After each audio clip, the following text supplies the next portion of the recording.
Selamat pagi Bapak Ibu, saudara Sobat Messenger, salam sejahtera untuk kita semua. Hari ini kita bersukacita karena anugerah Tuhan selalu melimpah dalam kehidupan kita. Dan kita dapat mengawali hari ini dengan belajar kebenaran firman Tuhan yang menjadi satu tuntunan dalam kehidupan kita sebagai anak-anak Tuhan. Tetapi mari kita berdoa terlebih dahulu. Bapa kami surga, sungguh kami mengucap syukur. Engkau Allah yang setia, melimpahkan berkat-Nya kepada kami hari demi hari. Dan pagi hari ini, bersama-sama dengan Sobat Messenger, kami boleh mengalami, merasakan satu anugerah yang baru, kehidupan semangat yang baru, untuk kami dapat melakukan segala kegiatan di dalam kehidupan kami. Bersama-sama kami akan belajar kebenaran firman Tuhan dalam Bread of Life. Roh Kudus yang tolong kami semua, sehingga firman Tuhan yang kami baca, kami renungkan, kami pahami, dan menjadi satu standar, satu panduan dalam kehidupan kami sebagai anak-anak Tuhan. Di dalam nama Tuhan Yesus kami berdoa. Amin.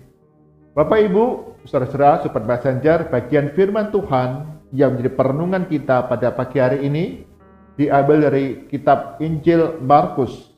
Injil Markus pasal 10 ayat ke-13 hingga ke-16. Markus 10 ayat 13 hingga 16. LAI berikan judul di sana, Yesus memberkati anak-anak. Demikian firman Tuhan. Lalu orang membawa anak-anak kecil kepada Yesus supaya ia menjamah mereka. Akan tetapi murid-muridnya memarahi orang-orang itu. Ketika Yesus melihat hal itu, ia marah dan berkata kepada mereka, "Biarkan anak-anak itu datang kepadaku. Jangan menghalang-halangi mereka. Sebab orang-orang yang seperti itulah yang empunya kerajaan Allah. Aku berkata kepadamu, sesungguhnya barang siapa tidak menyambut kerajaan Allah seperti seorang anak kecil, ia tidak akan masuk ke dalamnya." Lalu ia memeluk anak-anak itu, dan sambil meletakkan tangannya atas mereka, ia memberkati mereka. Amin. Dengan firman Tuhan yang berbahagia, ada setiap kita yang membaca, mendengarkan firman Tuhan siang dan malam, menyimpan dalam hati, dan melakukannya dalam kehidupan kita hari demi hari. Tema perenungan kita pada pagi hari ini adalah membela yang lemah.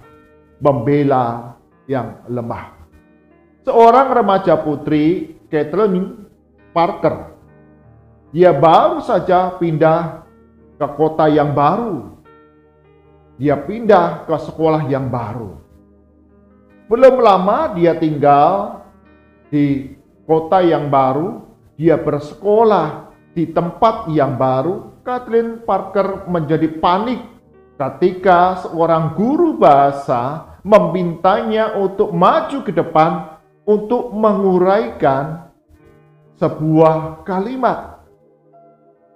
Kathleen Turner, remaja putri ini, ketika dia belajar di sekolah sebelumnya, belum mempelajari tata bahasa yang ada di sekolah ini.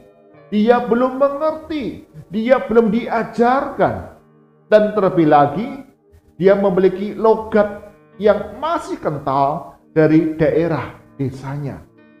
Sehingga tidak mengherankan seisi kelas itu mentertawakan Kathleen Parker. Karena dia bingung, tidak tahu harus menguraikan kalimat seperti apa dengan bahasa logat yang berbeda dengan teman-teman yang lain. Maka seisi rumah itu, seisi kelas itu, dia mentertawakan Kathleen Parker. Seakan-akan memandang rendah. Dan seketika itu juga sang guru bahasa menegur mereka semua dan berkata kepada murid-muridnya demikian. Satu hari nanti, ia akan lebih baik daripada kalian semua. Satu hari nanti, Kathryn Parker ini akan lebih baik dari kalian semua yang hari ini mentertawakannya. Sang guru bahasa ini membela Kathryn Parker yang lemah, yang dihina, yang diejek. Dan ini satu momen yang diingat-ingat betul oleh Kathryn Parker. Dia berkata, sejak saat itu, aku belajar dengan sungguh-sungguh bagaimana menulis dengan benar seperti yang diharapkan oleh guru bahasa saya. Dan benar Bapak Ibu, Saudara, Sobat Messenger, pada tahun 2010, Kathryn Parker menerima anugerah penghargaan hadiah Pulitzer atas tulisannya.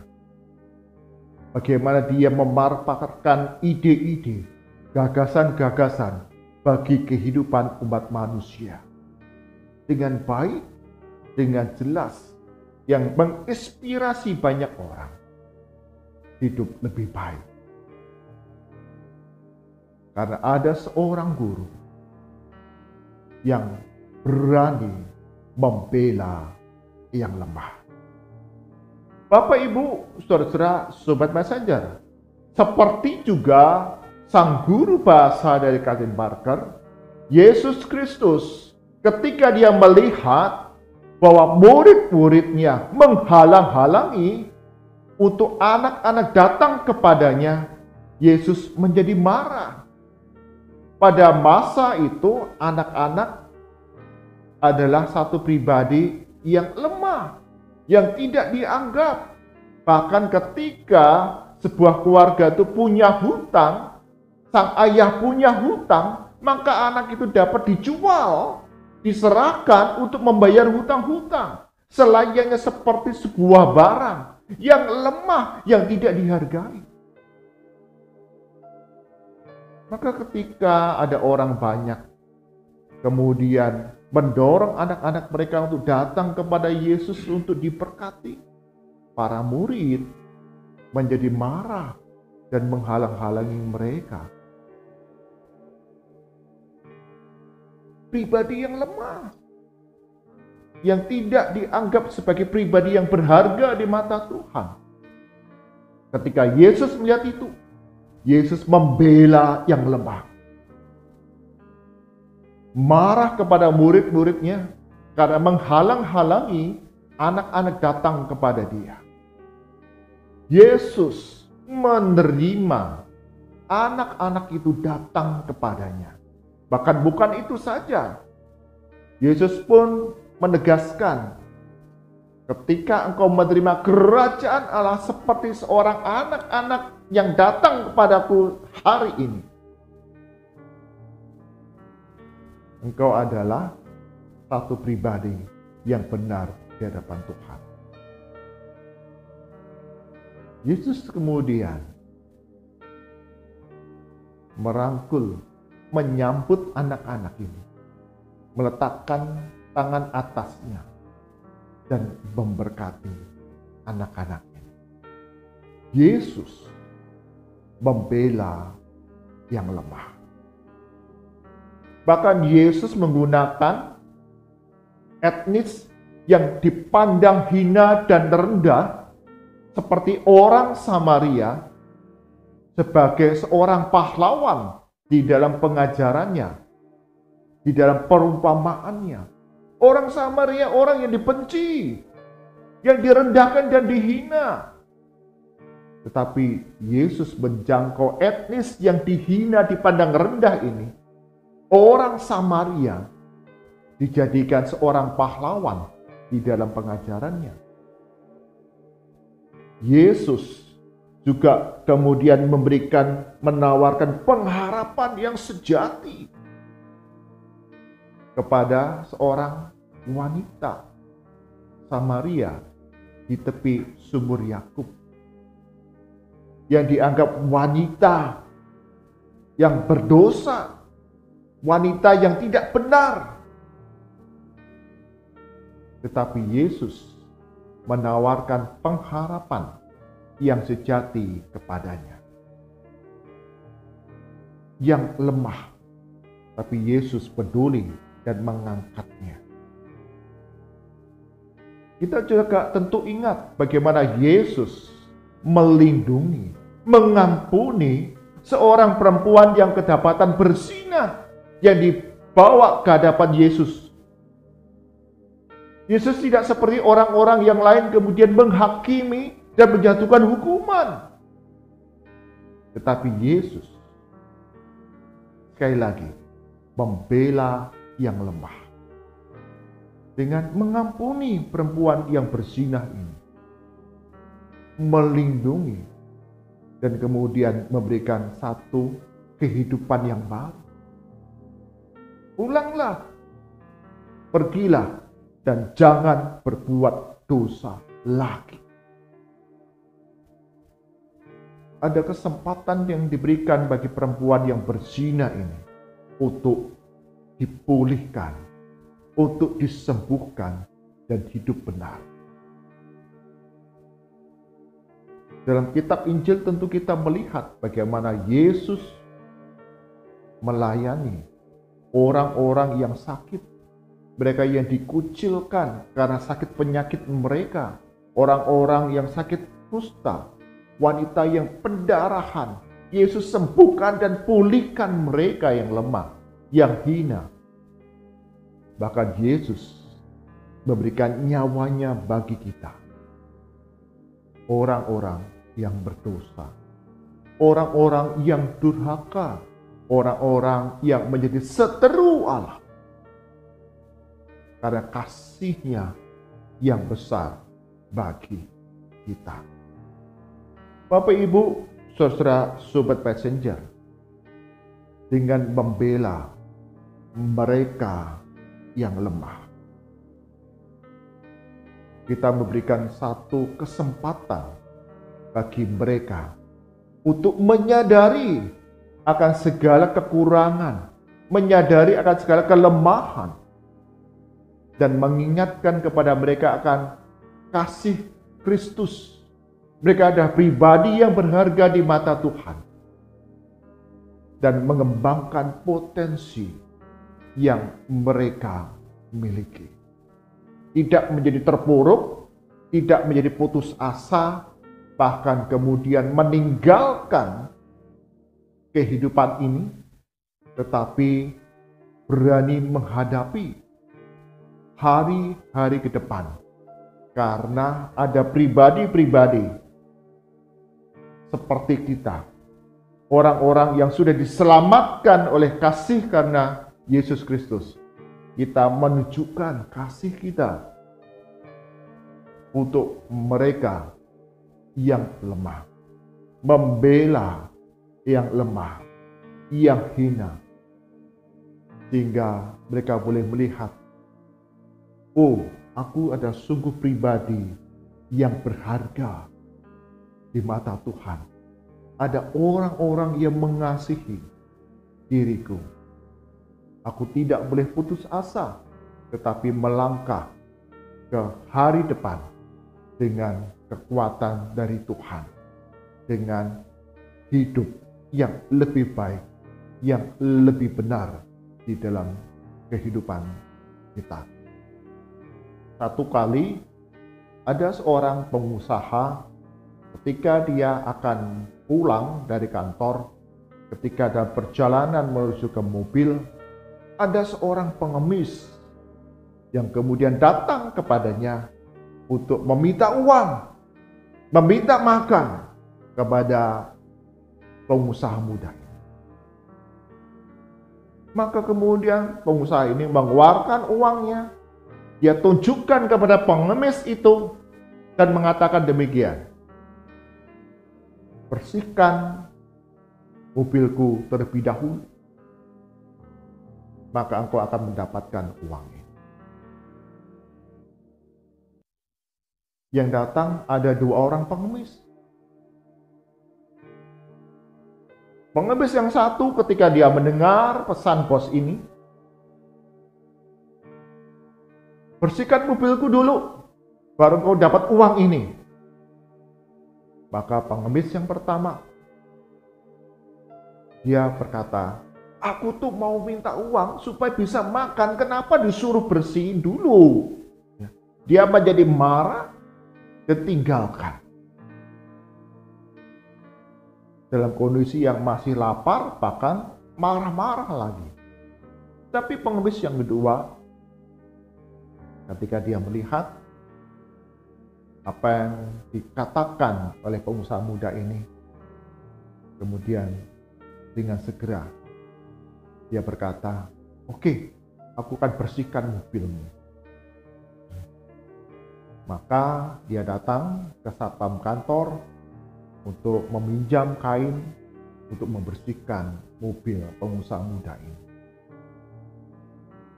Pengusaha muda ini tidak segera kembali, tapi dia masuk kembali ke kantor, dia menunggu di lobi. Dilihatnya, pengemis yang kedua ini dengan sungguh-sungguh dia mengerjakan untuk membersihkan mobil. Setelah selesai, pengusaha ini kemudian mendatangi pengemis itu dan memberikan uang dan berpesan demikian. Bekerjalah dengan sungguh-sungguh. Kamu punya kesempatan untuk menggunakan kekuatanmu, keterampilanmu untuk bekerja. Dengan demikian, engkau mendapatkan satu penghidupan yang lebih baik. Pengusaha muda ini tidak memandang lemah seorang pengemis, tapi dia melihat pengemis ini punya potensi untuk dia bekerja. Maka dia berikan kesempatan untuk bekerja, membuktikan, nah kamu sanggup, kamu bisa. Dan sejak itu pengemis ini kemudian setiap hari dia datang ke perusahaan pengusaha muda ini untuk membersihkan semua mobil yang terparkir di tempat pengusaha muda ini. Atas kebaikannya ada orang-orang kemudian memberikan uang kepada pengemis muda ini. Karena ketekunannya, kerajinannya, dan kesungguhannya, dia direkrut menjadi seorang karyawan di perusahaan pengusaha muda ini. Bapak Ibu, saudara sobat messenger, membela yang lemah, menunjukkan bahwa setiap kita yang sudah menerima kasih karunia Tuhan Yesus Kristus itu membagikan hati Yesus yang rindu untuk setiap pribadi manusia dalam dunia ini memiliki kehidupan yang lebih baik. Mari kita berdoa. Tuhan Yesus, sungguh kami mengucap syukur. Engkau Allah yang setia, mengerti, bahkan membela yang lemah, yang hina, yang dipandang rendah oleh dunia ini, untuk dapat mengembangkan potensi yang Tuhan karuniakan kepada setiap kami. Ampuni apabila dalam kehidupan kami acap kali memandang rendah orang lain, kami tidak memperhatikan, bahkan tidak membangun kehidupannya. Ampuni kami, dan hari ini kami belajar sebagai orang-orang yang sudah menerima kasih karunia Tuhan. Kami harus memiliki hati Kristus untuk membela yang lemah dalam kehidupan yang kami jalani. Kami serahkan sepanjang hari ini dalam berbagai aktivitas kami, para sobat messenger, bagi kami yang beribadah bersama-sama pagi hari ini, dalam pekerjaan kami, dalam usaha kami, dalam studi kami, lingkungan dan keluarga kami. Senantiasa Tuhan Engkau berikan hikmat pertolongan, kami dapat memberikan yang terbaik dan Engkau akan membuatnya berhasil dalam berbagai rupa-rupa pekerjaan usaha kami. Dan Engkau berikan perlindungan di dalam perjalanan-perjalanan yang akan kami tempuh. Kami serahkan ya Tuhan di dalam kehidupan di tengah keluarga kami masing-masing. Bagi kami yang sakit, yang lemah tubuh, Tuhan sembuhkan, pulihkan kami. Bagi kami yang bergumul di dalam mencukupi kebutuhan di dalam rumah tangga hari demi hari, ajar kami untuk tidak patah semangat, tetapi terus berseru berdoa kepada Tuhan Yesus, melakukan bagian kami, dan Engkau akan mencukupi segala sesuatunya. Dalam pergumulan beban berat yang kami hadapi, berikan kami jalan keluar ya Tuhan. Senantiasa kami menyadari kami manusia yang terbatas, tapi Engkau sungguh Tuhan Allah kami yang sanggup melakukan segala mujizat kebaikan dalam kehidupan kami. Berdoa untuk berbagai lembaga pelayanan sosial dari gereja-gereja Tuhan, dari lembaga-lembaga Kristen. Kau berkati, baik itu rumah sakit, sekolah, panti asuhan anak, panti jompo, pusat-pusat panti rehabilitasi. Sungguh Tuhan Yesus, Kau yang berbelas kasihan, setiap mereka yang lemah, Engkau akan kuatkan, pulihkan, dan bangun menjadi satu pribadi yang berkenan di hadapan Tuhan. Berkati untuk setiap hamba-hambamu yang menjadi ujung tombak dalam pelayanan sosial yang ada, para guru, para perawat, para psikolog, psikiater, ataupun anak-anak Tuhan yang mengelola pelayanan-pelayanan sosial ini. Tuhan berikan kesemangat, kesabaran, kasih, dan kesungguhan, sehingga mereka boleh melihat, menyaksikan hati Kristus yang rindu membawa pemulihan bagi setiap kami yang lemah, yang terbatas, yang hina, yang sakit ini. Tuhan berkati kami semua. Berdoa bagi bangsa dan negara kami Indonesia, khususnya bagi mereka yang melayani di bidang kesehatan. Senantiasa Tuhan memberikan hikmat pertolongan di tengah masa-masa penyebaran virus COVID-19 yang terus ada di tengah negara kami Indonesia. Tuhan pakai mereka semua menjadi alat pemulihan, bahkan pencegahan bagi kami untuk terus kuat, dan segala pelayanan yang dilakukan menjadi satu kebaikan pemulihan kesehatan bagi semua masyarakat. Dalam tantangan menjalankan program BPJS Kesehatan di negara kami Indonesia, sungguh Tuhan Yesus, Engkau yang membuka jalan, berikan hikmat kepada pemerintah, sehingga kebijakan-kebijakan yang diambil menjadi satu kemudahan bagi masyarakat untuk mengakses berbagai fasilitas kesehatan yang berguna dalam kehidupan kami hari demi hari. Mari arahkan hati kita kepada Tuhan, dan kita terima berkat dari Tuhan.